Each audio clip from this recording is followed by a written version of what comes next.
오늘은 고난주간 마지막 날 침묵의 토요일 아침입니다.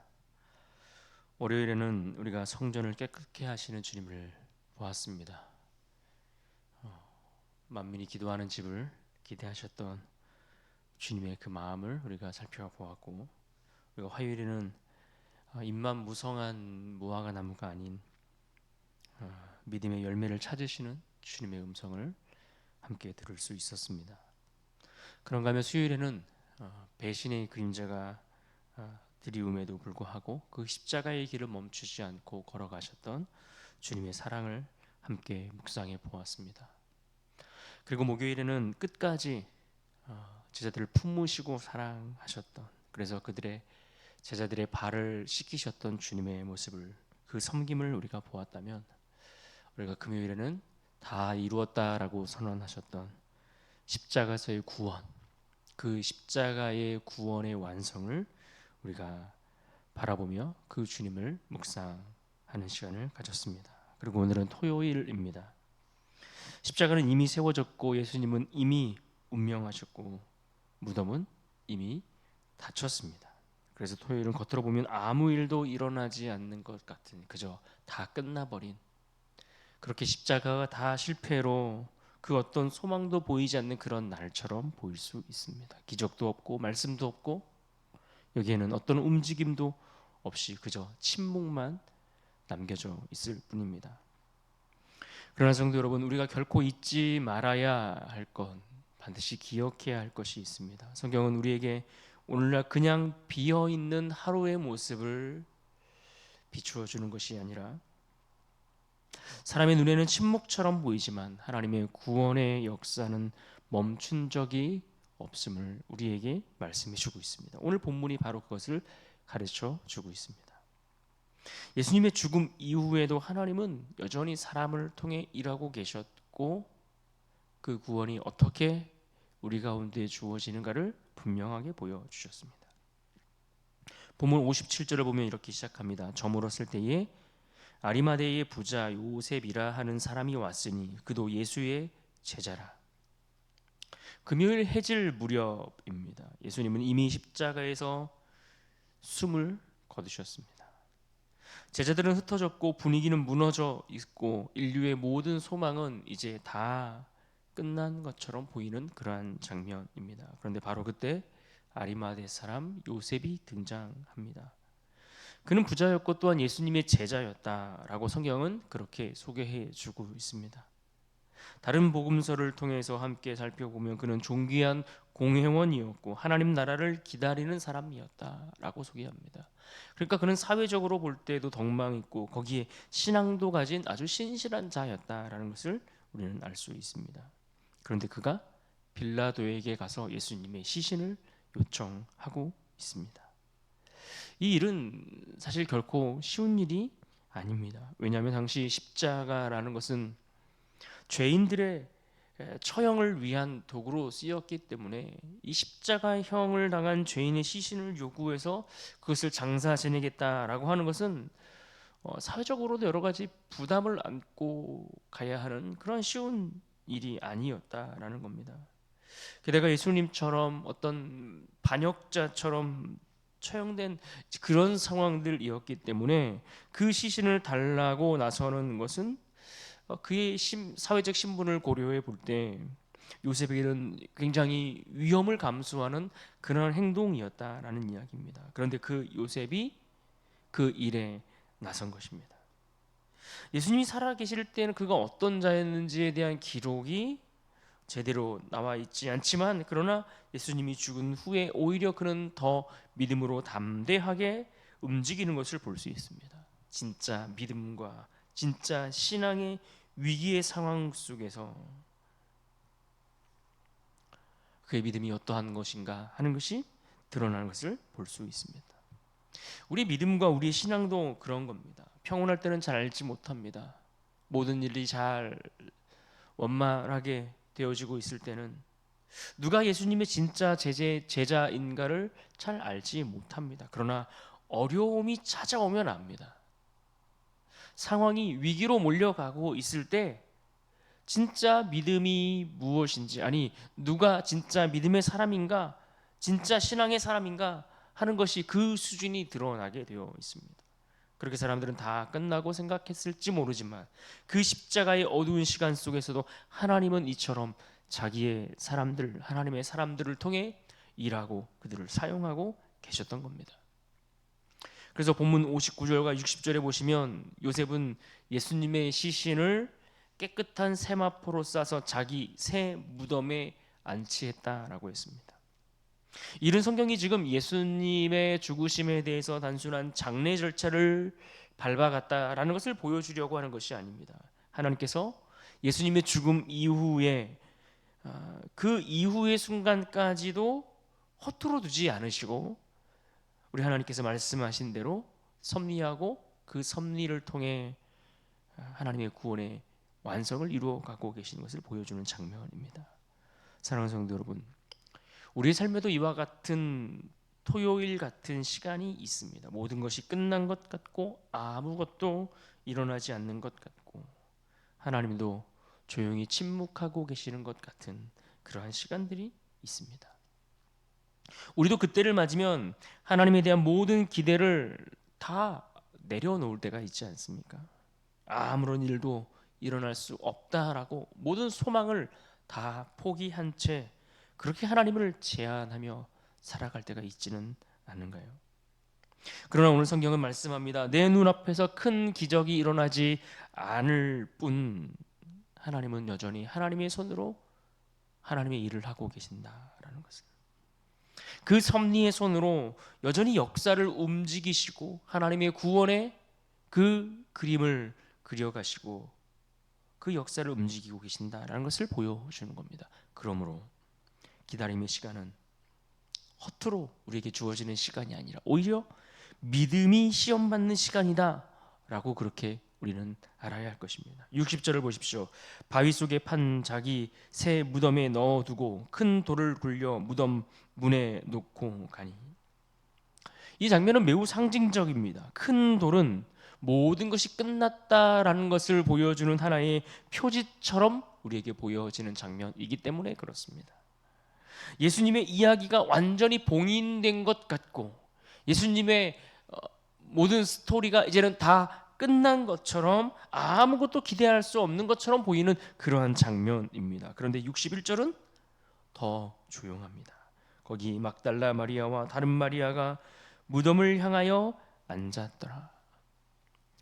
여러분 지금 이 장면을 상상해 보십시오. 큰 돌은 굴려졌고 무덤은 닫혔고 두 여인은 그 무덤을 향하여 앉아 있습니다. 무엇을 말합니까? 모든 일이 덧없이 보인다라는 겁니다. 그동안 예수님을 따라다니며 그분에게 들었던 말씀들이며 그분과 함께했던 모든 시간들이 다 허탈해 보이고 그리고 그 어떤 것에 그 일에 대한 어떤 설명도 추가되지 않는 그러한 장면. 그렇게 열심을 내어서 주님을 쫓았는데 아무 일이 일어나지 않고 고요한 겁니다. 다 끝난 것처럼 말이죠. 마치 지금까지 주를 섬기고 주를 위해 헌신하고 주를 위해 살아왔던 모든 시간들이 마치 낭비처럼 느껴지는 그런 장면, 그런 모습 아닙니까? 때로 믿음은 달려가는 것이 아니라 무덤 앞에 앉아있는 것 같을 때가 있습니다. 아무것도 할 수 없는 자리에서 무너지지 않고 버티는 것 같을 때가 많습니다. 그럼에도 하나님이 침묵하시는 것 같은 그 자리에서 떠나지 않는 것, 그것이 어쩌면 오늘 우리에게 요구되는 신앙, 우리의 믿음일지 모르겠습니다. 모든 것이 다 소망 없다라고 사람들이 단정 짓고 결론 짓고 실제로 우리 앞에 아무것도 보이지 않는 그런 순간에도 여전히 우리는 하나님 앞에 머물러 있는, 그 하나님이 침묵하시는 그 시간들을 견뎌내고 묵묵히 그 자리를 지켜가는 것, 이것이 오늘 우리의 믿음이어야 한다라는 생각을 해봅니다. 그런 의미에서 우리의 믿음을 강하게 하고 역동적인 모습으로만 우리의 믿음을 그렇게 생각하기 쉽지만, 그러나 성경은 오히려 기다리는 믿음을 우리에게 가르쳐주고 있는 것을 우리는 배울 수 있어야 합니다. 시편 27편 14절은 말씀합니다. 너는 여호와를 기다릴지어다. 강하고 담대하며 여호와를 기다릴지어다. 우리의 상황이 어떻든, 우리의 환경이 어떻든 하나님이 허락하신 그곳에서 주의 말씀을 기억하고 여호와를 기다리는 신앙, 기다리는 믿음. 그러하기에 기다리는 믿음이 기다림은 믿음이 약해서 생기는 시간이 아니라 오히려 기다림은 믿음이 가장 더 단단해지기 위해, 깊어지기 위한 하나의 시험받는 그런 시간이다라고 이야기할 수 있는 겁니다. 내가 아무것도 할 수 없을 때, 상황이 전혀 달라지지 않을 때, 하나님은 여전히 침묵하시는 것처럼 보일 때, 그럼에도 불구하고 하나님을 신뢰하는 것, 그럼에도 불구하고 하나님을 기다리는 것, 그것이 기다림의 신앙, 기다림의 믿음인 줄로 믿습니다. 사랑하는 성도 여러분, 지금 여러분 삶에도 이와 같은 무덤 앞에 앉아 있는 것 같은 시간들이 있습니까? 하나님의 침묵 가운데 그저 아무 역사도 일어나지 않는 무덤 앞에 머물러 있는 것 같은 그러한 문제, 그러한 상황들이 여러분에게 있지는 않습니까? 사랑하는 사람의 변화가 보이지 않고 아무리 기도해도 응답되지 않는 것처럼 보이고, 혹은 건강의 문제나 가정의 문제나 사역의 문제, 마음의 문제, 여러 가지가 참으로 우리에게 답답하게 그저 기다리고 또 기다리게 하는 그러한 시간들을 보내고 있지는 않으신가요? 그러나 기억하십시오.